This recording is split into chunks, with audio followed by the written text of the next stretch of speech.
Hello students, कैसे हो आप सभी। स्वागत है आप सभी का मेरे यूट्यूब चैनल यूनिक स्टार के अंदर। जैसा कि अब तक की जो आपकी क्लास हुई मैथमेटिक्स की, उसमें 10th क्लास के अंदर हम हाइट एंड डिस्टेंस का टॉपिक स्टार्ट कर चुके हैं भाई। तो हाइट एंड डिस्टेंस का जो टॉपिक स्टार्ट किया हमने, उस हाइट एंड डिस्टेंस का हमने एक पार्ट कंप्लीट कर चुके हैं। सेकेंड पार्ट जो आज वो हम स्टार्ट करने जा रहे हैं भाई। सेकेंड पार्ट के अंदर आपका आज का जो पहला क्वेश्चन है वो ये है कि from a point on the ground the angles of elevation of the bottom and the top of A transmission tower. यहाँ पे भाई स्टेटमेंट को थोड़ा सा आपको ध्यान से पढ़ना है। क्या दे रखा है कि from a point on the ground, आपके पास ये कोई ग्राउंड है, इस ग्राउंड पे एक पॉइंट होगा। From a point on the ground the angles of elevation, angles of elevation. अब सीधी सी बात, जब एंगल ऑफ एलिवेशन की बात है तो इस पॉइंट से इधर कोई ना कोई एक बिल्डिंग या कुछ ना कुछ बात हो गया। तो देखो क्या है, angle of elevation of the bottom and top. दो बातें हैं भाई, एक तो क्या है elevation of the bottom and top of A transmission tower. दो जगह है भाई, एक तो बॉटम है, बॉटम एंड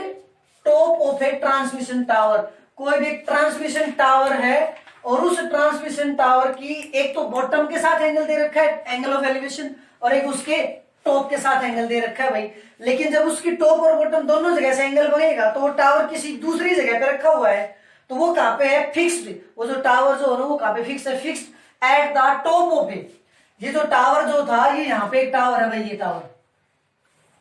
ठीक है। ये टावर क्या बताता है भाई, फिक्स मींस किसी चीज, एक दूसरी कोई भी बिल्डिंग है, कोई ऐसी जगह है जिसके ऊपर वो टावर लगा हुआ है, तो वो कहां पे फिक्स है, at the top of a 20 metre high building. एक कोई भी 20 मीटर ऊंची बिल्डिंग है, उस बिल्डिंग के ऊपर क्या लगा हुआ है, टावर। जैसे आप लोग देखते हो कई बार, कई किसी के घर में या शहरों में देखते हो छत के ऊपर टावर लगा दिया जाता है, तो पहले तो नीचे मकान है और उसके ऊपर क्या लगा हुआ है, टावर। तो यहाँ पर भी ऐसा ही काम है। अगर ये आपके पास कोई एक बिल्डिंग है ये, और इस बिल्डिंग की जो हाइट है वो भाई इसने बताई 20 मीटर। 20 मीटर इस बिल्डिंग की हाइट थी, ये बिल्डिंग होगी। तो कहता है कि इसके ऊपर ये टावर है, ये वाला टावर है। इस टावर के, अब देखो टावर की जब बात करोगे ना, तो टावर के केस में टावर का ये तो क्या है भाई टॉप, और ये टावर का क्या है बॉटम। टावर का ये पॉइंट बॉटम, ये इसका क्या है टॉप। लेकिन इस बिल्डिंग के लिए ये जो पॉइंट है ना, ये किसका काम करेगा, टॉप का काम करेगा। तो थोड़ा सा ध्यान से स्टेटमेंट को पढ़ना है। तो कहता है कि इसके बॉटम से और इसके टॉप से, टावर की टॉप और बॉटम दोनों से एंगल ऑफ एलिवेशन दे रखा है भाई, एंगल ऑफ एलिवेशन दे रखा है। ये इसके बॉटम होगी टावर की जो इस बिल्डिंग के ऊपर है, और ये इसकी टॉप होगी, इस टॉप से इसका एंगल ऑफ एलिवेशन है। कितना दे रखा भाई, आर 45 डिग्री एंड 60 डिग्री, और बाद में है रेस्पेक्टिवली पहले 45 और 60 डिग्री। पहले यहाँ पे कौन थी, बॉटम, मीन्स बॉटम के साथ कितना एंगल है 45 का, उसके बाद कितना एंगल है टॉप के साथ 60 डिग्री। तो भाई बॉटम तो ये था, इसके साथ ये एंगल तो कितना होगा आपका 45, और ये टॉप थी, इसके साथ ये एंगल कितना होगा भाई आपका 60 डिग्री, ठीक है। तो कहता है कि find the height of the tower, आपको टावर की हाइट फाइंड आउट करनी है। तो टावर की हाइट कैसे फाइंड आउट करोगे भाई, देखो टावर की हाइट तो ये है। अब इसको फाइंड आउट करने के लिए तो भाई हमें ये साइड चाहिए, ये साइड चाहिए। लेकिन यहाँ पे अगर इस साइड को निकालोगे आप तो ये आपके पास राइट एंगल नहीं है भाई, तो इसको डायरेक्ट तो आप नहीं निकाल पाओगे। डायरेक्ट नहीं निकाल पाए तो हमने क्या काम किया कि भाई इस पॉइंट को मान लिया ए बी सी और डी, ठीक है। इस टावर की हाइट जो थी वो हमने मान ली भाई h मीटर। टावर की हाइट कितनी होगी, h मीटर। अगर टावर की हाइट h मीटर है, तो अगर हमें ये साइड मिल जाए, अगर हमें ये साइड मिल जाए, तो इस साइड की जो वैल्यू होगी, उस साइड को यूज करके हम ये पूरी साइड निकाल सकते हैं। इस साइड को यूज करके हम ये पूरी साइड निकाल सकते हैं। तो पूरी साइड में ये हमने ऐसा मान लिया, ये आपको 20 दे रखा है। तो हमारा मेन टारगेट क्या रहेगा, पहले हम इस साइड को निकालेंगे। इस साइड को निकालने के लिए हमने क्या किया, आखिर छोटे वाली जो ट्राइंगल थी इसको यूज किया। छोटे वाले ट्राइंगल में यहाँ पे बी सी डी ये है, तो ये बी सी डी यहाँ पे आपका राइट एंगल हो गया। तो बी सी डी ट्राइंगल को जब यूज करेंगे, तो बी सी डी ट्राइंगल से हम किसकी साइड निकाल लें, आपके पास ये साइड गिवन है, ये साइड निकाल लें, और ये साइड आ जाएगी तो हम टावर की हाइट निकाल देंगे। सिंपल सा क्वेश्चन है। देखो भाई सॉल्यूशन जब करोगे, अगर भाई late height of tower, height of tower, tower की हाइट हमने मान ली ए बी, जो वो किसके बराबर है h मीटर के, ठीक है। अब सीधे सीधे ये ट्राइंगल उठा लो B C D, in triangle, in right triangle B C D. B C D के अंदर हमें कौन सी साइड निकालनी, ये निकालनी है ना। तो ये आपकी सी डी ओवर, ये आपके पास कौन हो गया भाई B C is equal to, अब भाई आपको बता रखा है ट्राइंगल के अंदर, अगर ये आपके पास कोई भी ट्राइंगल है, ये राइट एंगल और ये अगर आपका क्या है एक्यूट एंगल, अगर ये आपका एक्यूट एंगल तो ये जो साइड है आपके लिए किसका काम करेगी, परपेंडिकुलर का, ये राइट एंगल था इसलिए किसका काम कर जाएगा, हाइपोटेन्यूज का, थर्ड जो साइड बचेगी वो क्या बचेगी आपके पास, बेस। तो भाई देखो यहां से ये आपका एक्यूट एंगल है 45, अगर ये एक्यूट एंगल है तो इसके लिए ये आप साइड किसका काम करेगी, आपका परपेंडिकुलर का। ये बड़ा ध्यान से समझना आपको, परपेंडिकुलर कौन सा है, बेस कौन सा है, और ये राइट एंगल है तो ये किसका काम कर जाएगा आपके लिए, हाइपोटेन्यूज का, और नीचे क्या बचेगा भाई, बेस। कोई दिक्कत,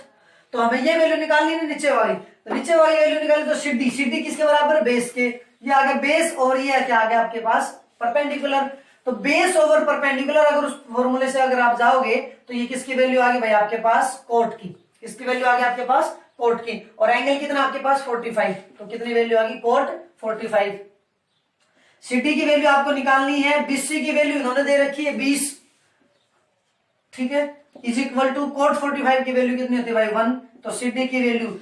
यहाँ पे ध्यान रखना भाई इक्वल टू, ये इधर टर्म डिवाइड में उधर जाएगी तो मल्टीप्लाई में, तो सीडी की वैल्यू कितनी आ गई 20 मीटर,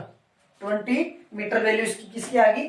ये सीडी वैल्यू आ गई आपके पास। अब सीडी आ गई तो अब हम इसको यूज कर लेंगे पूरी को, तो भाई हाइट एसी,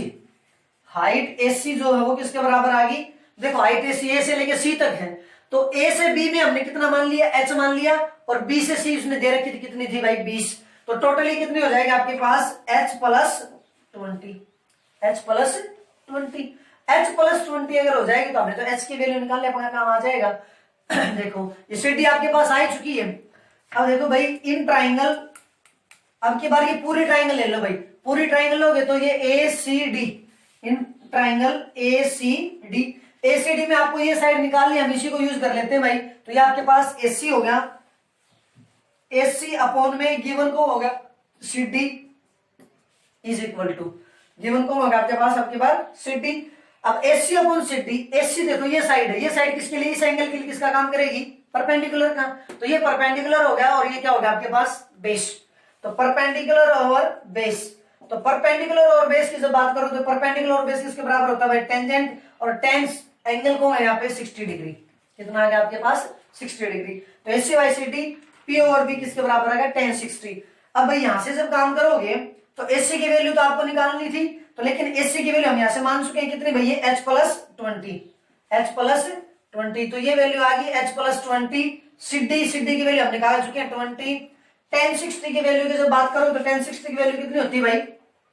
आपको बता रखा है 1060 होता है साइन बाई कोस, साइन 60 की वैल्यू होती है √3/2 और कोस कितनी 1/2, तो √3/2 को 1/2 से जब डिवाइड करोगे तो इसकी वैल्यू कितने आ जाएगी भाई आपके पास √3। अब देखो भाई ये टर्म इधर डिवाइड में ना, उधर जाएगी तो कहां चली जाएगी, मल्टीप्लाई में जाएगी, तो ये वैल्यू आ जाएगी आपके पास h प्लस 20, और ये आप 20 को √3 से जब मल्टीप्लाई करोगे तो ये वैल्यू दे देगा 20 इंटू √3। अब यहां से वैल्यू h 20 को उधर ले जाओ, 20 √3 माइनस में क्या आ गया भाई 20, और h की वैल्यू कितनी आएगी 20, दोनों में से कॉमन आ जाएगा, 20 को हम बाहर कर लेंगे, ये वैल्यू आ गया आपके पास √3 माइनस 1। इतना छोड़ दोगे तब भी ठीक है, अगर आपको क्वेश्चन के अंदर √3 की वैल्यू गिवन हो तो √3 की वैल्यू रख देगा, अदरवाइज आपने इतना छोड़ दिया तो भी आपका आंसर क्या है आपका ठीक है। ठीक है भाई, अगला जो क्वेश्चन है भाई आपका, ये कहता है कि स्टैचू 1.6 मीटर टाल stands on the top of A pedestal. अब की बार है पिछला ही क्वेश्चन लेकिन थोड़ा सा चेंजमेंट, उसको ध्यान से पकड़ना आपको। स्टैचू 1.6 मीटर टाल, एक कोई भी स्टैचू है 1.6 मीटर टाल, मींस एक मूर्ति टाइप है स्टैचू, स्टैचू का मतलब जो हम किसी की मूर्ति वगैरह नहीं बना देते हैं वो मूर्ति है। स्टैचू 1.6 मीटर टाल stands on the top of A pedestal, एक कोई भी चबूतरा है और चबूतरे के ऊपर क्या है, एक मूर्ति लगी हुई है, स्टैचू लगा हुआ है। From a point on the ground the angle of elevation of the top of the statue, point from a point on the ground, ground के ऊपर आपके पास कोई एक पॉइंट है, वहां से angle of elevation of the top of the statue is 60 degree. अब कहता है कि अब की बार जो क्वेश्चन है ना, अब की बार एक स्टैचू भाई, और स्टैचू की हाइट कितनी थी 1.6 मीटर, और ये जो स्टैचू था ये स्टैचू एक पेडिस्टल पे, कोई भी चबूतरा टाइप है उसके ऊपर टिका हुआ है, बना हुआ है, ये आ गया पेडिस्टल। ठीक है, अब कहता है कि from a point on the ground, point हमने ले लिया ग्राउंड के ऊपर, ये ग्राउंड से अब की बार top, from a point the angle of elevation the top of the statue, ये स्टैचू है, स्टैचू के टॉप से आपका ये आ गया और इसको हमने यहां से मिला दिया तो ये इसका एंगल आ गया। ठीक है, ये एंगल इन्होंने कितना बताया भाई 60 डिग्री बताया, कितना बताया 60 डिग्री बताया। उसके बाद कहता है कि and from the same point, उसी पॉइंट से, जिस पॉइंट से आपकी बार उसके टॉप का एंगल ऑफ एलिवेशन 60 डिग्री था, उसी पॉइंट से the angle of elevation of the top of the pedestal, अब की बार क्या दे दिया top of pedestal, top of statute है, टॉप ऑफ पेडिस्टल है भाई, कुछ नहीं, पिछले क्वेश्चन में तो आपको क्या दिया था एंगल दिए थे bottom and top of the tower, अब की बार क्या दे दिया बॉटम नहीं बोला स्टैचू का, अब की बार सीधा क्या बोल दिया आगे भाई वो टॉप भी टावर का इसका स्टैचू का है और पेडिस्टल का भी क्या है टॉप, लेकिन आपको बताया था जो पेडिस्टल का टॉप होगा वही किसका बॉटम है इस स्टैचू का, तो उससे हमें कोई दिक्कत नहीं। तो अब की बार ये क्या दे दिया भाई, ये एंगल इन्होंने दे दिया आपके पास, ये आपके पास कितना भाई 45 डिग्री। ठीक है, तो कहता है कि आपको क्या निकालनी है, हाइट ऑफ द पेडिस्टल निकालनी है, हाइट ऑफ द पेडिस्टल निकालनी है। हाइट ऑफ पेडिस्टल जब निकालोगे तो देखो है तो लगभग वही क्वेश्चन, बस उसमें तो ये हाइट आपको निकालनी थी, ये गिवन थी, अब की बार आपको ये गिवन है और ये निकालनी है। ठीक है, और कुछ आपको इस क्वेश्चन के अंदर दे नहीं रखा, कोई बात नहीं, नहीं दे रखी तो भाई वो भी देखेंगे। हमने क्या लिया, पेडिस्टल की जो हाइट है वो तो हमने मान ली भाई x मीटर, पेडिस्टल की हाइट कितने मान ली x मीटर, और ये पॉइंट हमने ले ली A B C और D, और ये हाइट जो थी हमने क्या मान ली h मीटर, ये हाइट हमने क्या मान ली h। अब हम इस क्वेश्चन को जब सोल्व करेंगे तो क्या करेंगे, आखिर दोनों ट्राइंगल यूज कर लो, इन दोनों ट्राइंगल्स को क्या कर लो यूज, और दोनों ट्राइंगल्स को यूज करके आप h की वैल्यू निकाल लो, एक बार इस छोटे वाले ट्राइंगल को यूज करके h की वैल्यू निकाल लो, एक बार इस पूरी बड़ी ट्राइंगल को यूज करके h की वैल्यू निकाल लो, और दोनों से जो h की वैल्यू आएगी ना उन दोनों को क्या कर दो इक्वेट कर दो, आपका सॉल्यूशन मिल जाएगा। देखो क्या आएगा भाई आपके पास, ये आपके पास triangle BCD, in triangle BCD sorry हमने लिया let height of pedestal, height of pedestal, height of pedestal जो है वो है आपके पास BC, BC की वैल्यू कितनी हो गई आपके पास x मीटर, और डिस्टेंस CD, डिस्टेंस CD जो वो हमने कितनी मान ली भाई h मीटर मान ली। ठीक है,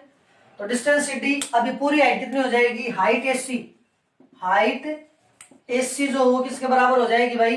x, ये आगे 1.6 ये है तो आपके पास x प्लस 1.6 मीटर। ठीक है, अब आ जाओ इन ट्राइंगल BCD, इन right triangle BCD, right triangle BCD, right triangle BCD के अंदर आपके पास क्या आ जाएगा भाई आपके हमें किस एक की वैल्यू निकालने पहुंचे कोई दिक्कत नहीं है, हमने ले लिया यही BC over CD, BC over CD ले लिया भाई। अब BC देखो ये आपका एंगल है, एक्यूट एंगल है तो ये साइड आपके लिए किसका काम कर जाएगी परपेंडिकुलर का, ये क्या हो जाएगा बेस, और ये आपके पास क्या हो जाएगा हाइपोटेन्यूज। तो परपेंडिकुलर ओवर BC और CD, BC आपके पास परपेंडिकुलर और CD आपके पास क्या है बेस, परपेंडिकुलर और बेस क्या होगा आपके पास 10 और एंगल कितना भाई यहाँ पे 45, कंफ्यूज मत होगा भाई, अंदर वाले ट्राइंगल में एंगल 45 है। तो भाई BC की वैल्यू हमने x मान रखी है, CD की वैल्यू आपके पास h है, और tan 45, तो भाई tan 45 की वैल्यू कितनी होती है 1, तो x बराबर क्या आ गया भाई h, x बराबर क्या आ गया h, ये आ गया आपके पास इक्वेशन नंबर 1। अब सेम ये ट्राइंगल लो भाई, इन ट्राइंगल ACD, ACD के अंदर ही फिर वैल्यू निकाल लो, अब AC over CD is equal to वही परपेंडिकुलर और ये बेस हो जाएगा is equal to tangent 60, AC की वैल्यू आपके पास है x प्लस 1.6, CD की वैल्यू हमने h मान रखी है, और tan 60 की वैल्यू अभी हमने की थी कितनी आई भाई √3। ठीक है, √3 वैल्यू जब आई तो यहाँ से इसकी वैल्यू क्या आ जाएगी भाई, यहाँ से सोल्व करो x plus 1.6 is equal to ये कितना आ जाएगा भाई √3h, √3h, तो x प्लस 1.6 √3h, x की वैल्यू कितनी है ये रख दो, आपको पेडिस्टल की वैल्यू निकालनी है ना, हाइट ऑफ द पेडिस्टल निकालनी, तो हमें मींस x की वैल्यू निकालनी है, तो h की जगह पे वैल्यू रख दो, h की जगह पे वैल्यू कितनी आ जाएगी आपके पास x, यहाँ पे x रख दो, x plus 1.6 is equal to ये आ गया √3h, एच की वैल्यू कितनी भाई एक्स, यहाँ पे लिख दो using equation number 1, using equation number 1। ठीक है भाई, अब यहाँ से सोल्व करो, आपके पास ये वैल्यू क्या आएगी, एक्स को उधर ले जाओगे, एक्स को जब उधर लेके जाओगे तो भाई एक बार देखना थोड़ा सा यहाँ पे, अब एक्स को उधर लेके ये वैल्यू बच गई 1.6 इज इक्वल टू ये हो गया √3x माइनस में क्या हो जाएगा x, दोनों के साथ क्या आपके पास x है, दोनों में से x को कॉमन कर लें, x को कॉमन करेंगे तो x कॉमन आ जाएगा, तो ये वैल्यू बच जाएगी आपके पास √3 - 1 इज इक्वल टू 1.6, तो x into √3 - 1 is equal to 1.6, तो यहाँ से x की वैल्यू कितनी आ जाएगी भाई, ये आ जाएगी 1.6 ओवर में √3 - 1। तो आंसर तो आपका यहाँ भी ठीक है, लेकिन आपको यहाँ पे नहीं छोड़ना, नीचे रूट की टर्म आ गई ना, तो जब नीचे जब रूट की टर्म आ जाती है तो आपको बता रखा है कि भाई वहां पे आपको क्या करना है, उसको खत्म कैसे करोगे, उसी टर्म से मल्टीप्लाई और डिवाइड, तो यहाँ पे तो √3 - 1 हम इसका क्या कर दें रैशनलाइजेशन करोगे तो ये वैल्यू आ जाएगी √3 + 1 ओवर √3 + 1। अब x की वैल्यू क्या आ जाएगी भाई, ऊपर से 1.6 इंटू में ये √3 + 1 ओवर में ये देखो a - b और a + b, तो a - b a + b किसके बराबर होता है, a² - b², और a² - b² का मतलब √3 का स्क्वायर और माइनस में 1। अब √3 से स्क्वायर क्या हो जाता है भाई आपका कैंसिल, तो x की वैल्यू कितने आ गई 1.6 इंटू √3 + 1 ओवर में 3 बचेगा, 3 - 1 कितना आ जाएगा आपके पास 2 से भाई इसको काटना चाहो तो काट दो, 2 से इसको काटो ये वैल्यू आ जाएगी 0.8, मीन्स आपके आंसर कितना आ जाएगा 0.8 इंटू में √3 + 1, 0.8 इंटू में √3 + 1 आपका क्या आ गया आंसर, x की वैल्यू ये वैल्यू आई थी। अगला जो क्वेश्चन है भाई आपका, ये कहता है कि the angle of elevation of the top of the building from the foot of the tower is 30 degree and the angle of the elevation of the top of the tower from the foot of the building is 60 degree if the tower is 50 metre high, find the height of the building. यहाँ पे आपके पास दो चीजें हैं भाई, एक tower है और एक बिल्डिंग है, तो टावर जो है उसकी तो हाइट गिवन है भाई 50 मीटर, टावर जो है उसकी तो हाइट आपके पास क्या है गिवन है लेकिन बिल्डिंग की हाइट आपको नहीं दे रखी कि बिल्डिंग की हाइट क्या होगी, तो कहते हैं कि एक दूसरे की ये आपके पास टावर हो गया, इधर आपके पास एक बिल्डिंग है, तो एक बार तो कहता है कि the angle of elevation of the top of A building top from the foot of the tower, ये इधर तो भाई ये बिल्डिंग होगी और इस बिल्डिंग से ये इसका टावर का फुट होगा, इसके साथ तो एंगल ऑफ एलिवेशन जो बताया वो तो कितना बताया भाई ये तो कितना आ गया आपके पास 30 degree and the angle of elevation of the top of the tower from the foot of the building, और भाई टावर के टॉप से इसका फुट ऑफ द बिल्डिंग ये एंगल आपके पास कितना है भाई 60 डिग्री, ये आपके पास टावर था और ये आपके पास क्या भाई बिल्डिंग, ठीक है, तो ये टावर और ये बिल्डिंग है, तो टावर के टॉप से foot of the building 60 degree का एंगल है और भाई बिल्डिंग के टॉप से फुट ऑफ द टावर कितना आपके पास 30 डिग्री एंगल है, तो कहता है कि find the height of the building, आपको बिल्डिंग की हाइट बतानी भाई, इसकी हाइट बताएंगे आपको क्या होगी, तो भाई इसकी हाइट बताने के लिए हमें क्या चाहिए, अरे भाई इस ट्राइंगल के अंदर इसकी हाइट बतानी, तो हमें या तो ये साइड चाहिए या फिर ये चाहिए, और ये तो बहुत ही सिंपल सा काम है, सिंपल सा कैसे काम है, अगर टावर की जो हाइट है ना, इस टावर की हाइट से हम ये साइड निकाल दें, क्योंकि इस ट्राइंगल को जब यूज करेंगे दरवाजे को तो इससे यूज करके हम ये साइड निकाल दें, उसके बाद ये साइड आ जाएगी, इसको निकाल देंगे हम, देखो ये साइड हमने इसकी साइड हाइट मान ली h मीटर, ये पॉइंट ले लिया हमने ए बी सी और ये हो गया डी, ठीक है, तो भाई सॉल्यूशन आपके पास लेट हाइट ऑफ बिल्डिंग आपके पास क्या आ गया भाई, ये आ गया आपके पास ए बी, और ए बी की वैल्यू कितनी हमने h मीटर मान ली, और यहां से आपके पास हाइट ऑफ टावर क्या है आपके पास सी डी की वैल्यू 50 मीटर दे रखी थी भाई, ठीक है, अब आ जाओ ये ट्राइंगल ले लो BCD, इन ट्राइंगल BCD के अंदर BCD के अंदर क्या आ जाएगा, आपको BC निकालनी भाई, BC over CD,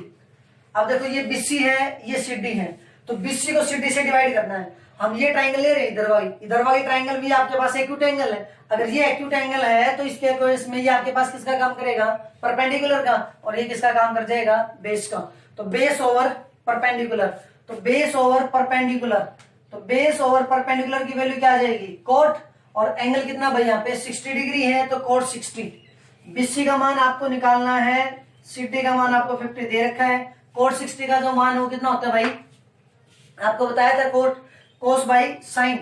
cos by sine है तो कोस की वैल्यू 60/1/2 होती है और साइन की √3/2 होती है। जब आपस में डिवाइड करोगे कोस को साइन से तो ये वैल्यू आ जाएगी 1/√3। तो इस केस में आपके पास बीसी की वैल्यू कितनी आएगी भाई 50/√3। बीसी की वैल्यू कितनी आएगी 50/√3। इसका मतलब अब इसकी वैल्यू आ गई आपके पास 50/√3 वैल्यू इसकी आ गई। अब आपको क्या चाहिए, अब इसकी हाइट चाहिए, हाइट ऑफ, तो ये ले लो ट्राइंगल,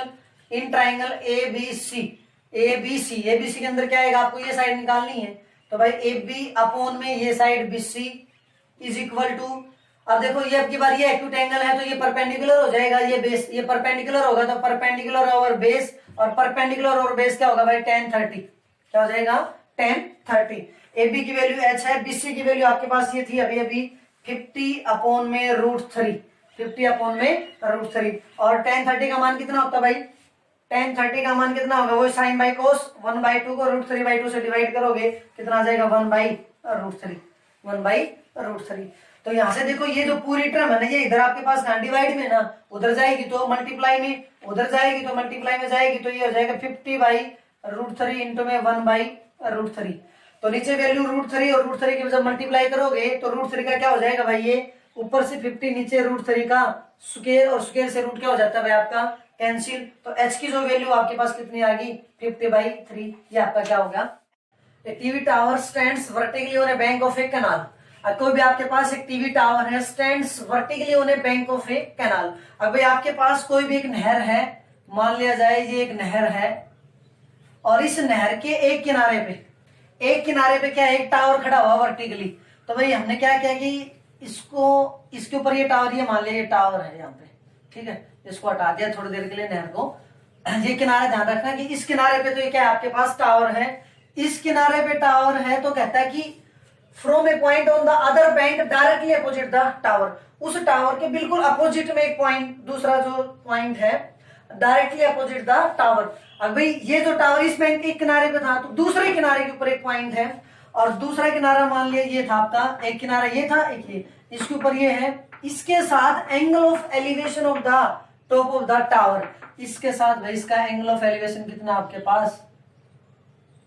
ये कितना है भाई, ये है आपके पास 60 डिग्री, कितना आपके पास 60 डिग्री है। उसके बाद कहता है कि from another point 20 metre away from this point. अब कहता है कि from a point 20 metre away from, एक पॉइंट है कोई दूसरा पॉइंट उस पॉइंट से, और वो पॉइंट की खासियत क्या, कहां पे हो, अवे फ्रॉम द 20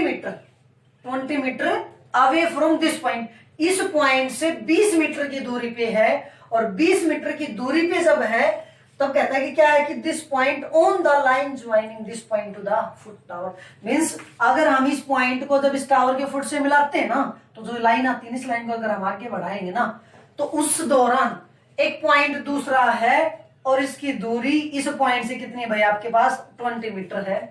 इस पॉइंट से टॉप ऑफ द टावर का जो एंगल जो बताया वो कितना बताया भाई आपका, वो आपके पास 30 डिग्री, कितना भाई आपके पास 30 डिग्री है। तब कहता है कि find the height of the tower and the width of the canal. आपको हाइट ऑफ टावर निकालनी भाई, टावर की हाइट कितनी होगी, और विड्थ ऑफ द कैनाल, तो देखो विड्थ ऑफ कैनाल तो आपके पास ये है, ये आपको निकालनी है। आइए सिंपल सा क्वेश्चन है, ये पॉइंट हमने मान लिया ए बी सी और ये डी, इसकी हाइट हमने मान ली h और ये विड्थ ऑफ द कैनाल हमने मान ली x। तो देखना भाई सॉल्यूशन हम आपका, और भाई पहले हम क्या करते हैं भाई, इस क्वेश्चन को जब सोल्व करें सिंपल सा काम है। अब डायरेक्ट ये तो वैल्यू होती इधर वाली, तब तो हम h निकाल देते, लेकिन इसने इस वाली नहीं थी, इधर वाली थी है, तो फिर ऐसा क्वेश्चन हमने किया पहले भी। कैसे करेंगे, एक बार तो इस ट्राइंगल को ले लो h निकाल लो, फिर दोबारा इस पूरे ट्राइंगल को ले लो फिर h निकाल लो, और दोनों h को क्या रख दो इक्वल, आपका क्वेश्चन सोल्व हो जाएगा। देखिए हमने मान लिया कि late height of tower, height of tower कितनी भाई AB, और AB की वैल्यू कितनी आपके पास h मीटर, और भाई width of the canal, width of canal है आपके पास BC, BC की वैल्यू हमने मान ली x मीटर, जो पॉइंट था आपका C, ठीक है। अब जो वैल्यू जो आएगी आपके पास, अब हम ये ट्राइंगल उठा लेते हैं एक बार ABC, in triangle, in right triangle ABC, right triangle ABC के अंदर हम इसकी वैल्यू निकाल लेते हैं भाई। A B over B C is equal to, अब ध्यान देगा भाई यहाँ पे ये एंगल 60 डिग्री है, अगर ये एक्यूट एंगल थी आपके पास किसका काम करेगा, परपेंडिकुलर का, और ये नीचे वाला किसका काम कर जाएगा, बेस का। तो परपेंडिकुलर ओवर बेस, और परपेंडिकुलर ओवर बेस किसके केस में आता है, टेंजेंट के में, और वह टेंजेंट की वैल्यू कितनी है आपके पास यहाँ पे 60 डिग्री, टेंजेंट की वैल्यू कितनी है 60 डिग्री। अब ए बी की वैल्यू हमने एच मान रखी है, बी सी की वैल्यू हमने एक्स मान रखी है, इज इक्वल टू टेंजेंट 60 की वैल्यू आपके पास कितनी होती है भाई, √3, क्रॉस मल्टीप्लाई करोगे एच की वैल्यू कितनी आ गई भाई आपके पास √3x, ये आ गई इक्वेशन नंबर 1। कोई दिक्कत? अब भाई यहां से आ जाओ पूरी ट्राइंगल में, अब आ जाओ आपके पास पूरी ट्राइंगल, पूरी ट्राइंगल जो है भाई in triangle A B D,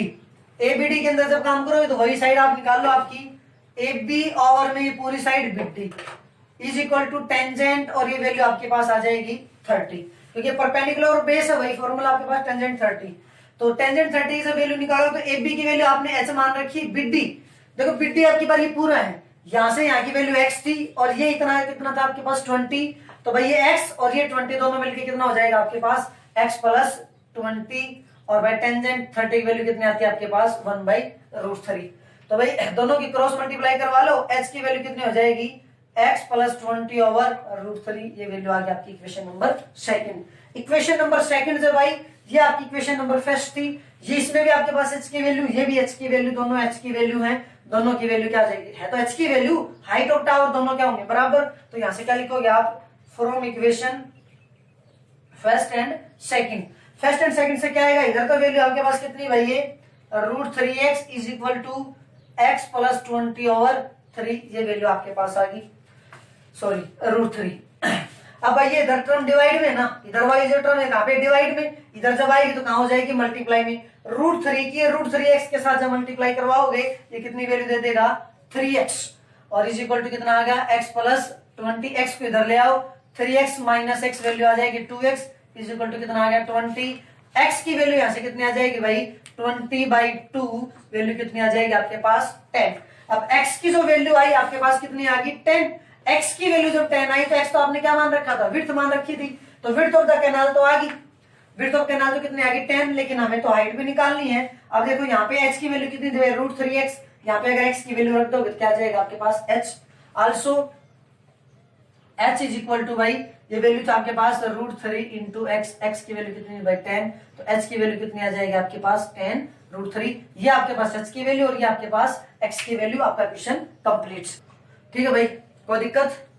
तो भाई आज की जो अपनी क्लास है वो आपकी कंप्लीट होती है, बाकी जो इस एक्सरसाइज के जो क्वेश्चन है तो हम नेक्स्ट क्लास के अंदर करेंगे। तब तक आप हमारे वीडियोस को देखते रहें, लगातार चैनल को लाइक करें, कमेंट करें, शेयर करें एंड सब्सक्राइब करना तो बिल्कुल नहीं भूलें। धन्यवाद।